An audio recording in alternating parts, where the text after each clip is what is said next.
Escrever a história do autismo é uma missão complexa, árdua e que exige responsabilidade.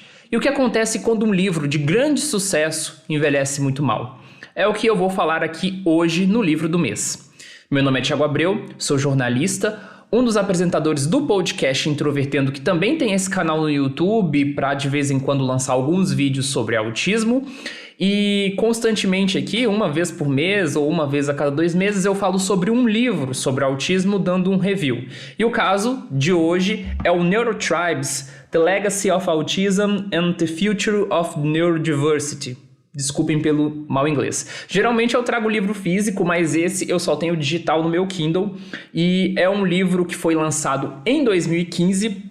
Ele é do jornalista americano Steve Silberman, que trabalhou por muito tempo com jornalismo de ciências na revista Wired. Inclusive tem um texto muito famoso dele de 2001 chamado The Geek Syndrome, que fala especificamente sobre a síndrome de Asperger, que era aquele diagnóstico que hoje faz parte do que a gente entende de transtorno do espectro do autismo. Esse livro nunca foi traduzido para o português, então as edições que geralmente tem dele físico no Brasil são importadas e, portanto, eu não tenho porque ele é bem caro. Apesar de ter sido lançado apenas em inglês, Neurotribes foi um grande sucesso, venceu vários prêmios e, enfim, foi reconhecido como talvez a primeira grande obra sobre a história do autismo. Inclusive, o livro deu uma sobrevida ao movimento da neurodiversidade, algo que ressoou em vários países, inclusive aqui no Brasil. Talvez você esteja se perguntando, e qual é o ponto central de Neurotribes? O ponto central de Neurotribes é argumentar que a história do autismo é dos autistas.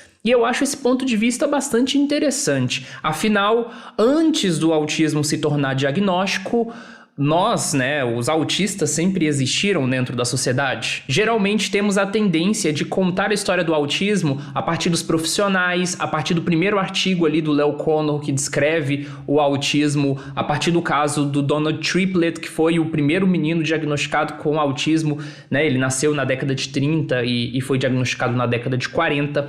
E frequentemente a gente esquece um pouco dessa questão. E isso é um ponto de vista certo, correto? Sim, só que a forma como o Steve Silberman usa para justificar esse argumento é um pouco duvidosa. Primeiro, ele escolhe apresentar uma imagem bem negativa de Leo Kanner, uma biografia quase indiscutível nas discussões sobre autismo, e glorifica a imagem de Hans Asperger, aquele que mais tarde foi homenageado com o diagnóstico da síndrome de Asperger, afirmando que Hans Asperger foi o primeiro a valorizar a neurodiversidade.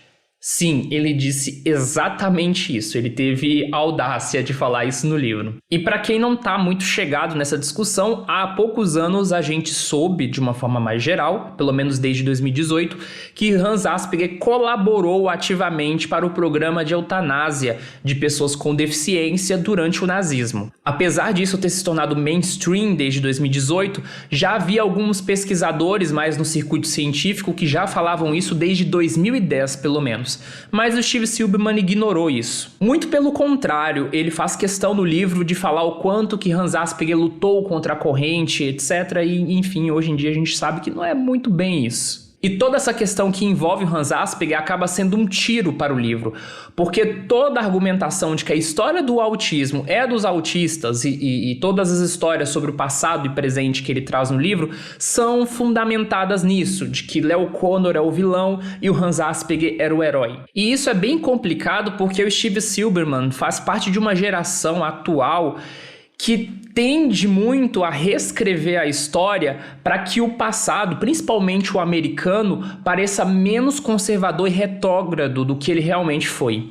E isso está muito bem caracterizado nesse livro, de certa forma. A narrativa do livro é um pouco confusa, ele vai do passado ao presente várias e várias vezes, faz alguns flashbacks. Isso ajuda também a nos reafirmar, o quanto que a história não é necessariamente linear, mas é um pouco confuso de entender alguns momentos ou outros durante a leitura. Foi um livro que eu tive um pouco mais de dificuldade. Mas é claro, o livro não tem só pontos negativos também. Inclusive, há 2 meses eu falei sobre Outra Sintonia, e eu recomendo muito que as pessoas leiam os 2 livros. Não leia só um, não leia só outro, leia os 2. Porque o que um é fraco, o outro é muitas vezes forte. Enquanto existe uma ausência até intencional, uma birra, né, com o ativismo autista no livro Outra Sintonia, que foi um dos pontos negativos que eu falei, o Neurotribes traz uma centralidade dos autistas e traz uma pluralidade de vozes nesse sentido, que é muito legal. Ao mesmo tempo, enquanto o Neurotribes não é definitivamente um livro rigoroso em termos de algumas informações,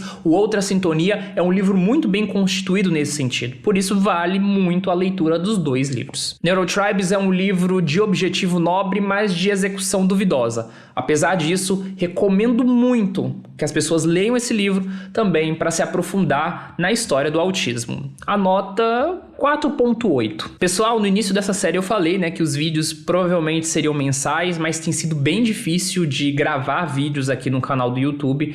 Tanto eu quanto a equipe do Introvertendo, de uma forma geral, anda bastante ocupada.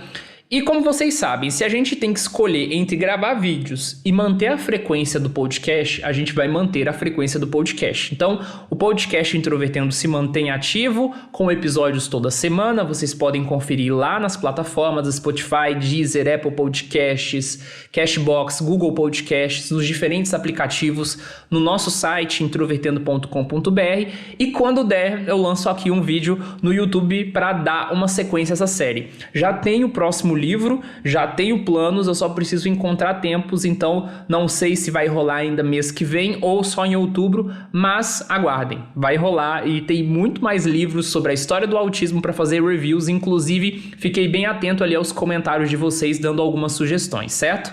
Um abraço para você e até breve!